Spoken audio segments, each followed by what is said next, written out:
আমার কাছে যদি জিজ্ঞেস করা হয় পৃথিবীর সর্বশ্রেষ্ঠ খাবার কি, তাহলে চোখ বন্ধ করে একটাই কথা মাথায় আসবে, যার আর কোনো তুলনা নেই।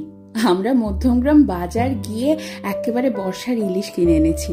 একটু নুন আর হলুদ মাখিয়ে সর্ষের তেলে ভেজে নিয়েই সাথে গরম ভাত, কাঁচা লঙ্কা আর ইলিশ মাছ ভাজার তেল। সত্যি কথা বলো, বাঙালির কি আর কিছু লাগে? এই দিয়ে তো পুরো প্লেট খালি। আমার মা যেহেতু স্কুল শিক্ষিকা, তাই অনেক সময় এমন হয়েছে ঘটা করে রান্না করার সময়ই পাইনি। আর সে সময় যদি বাড়িতে ইলিশ মাছ থাকতো, তাহলে এই ইলিশ মাছ ভাজা দিয়ে কত তৃপ্তি করে খেয়ে উঠেছি সবাই।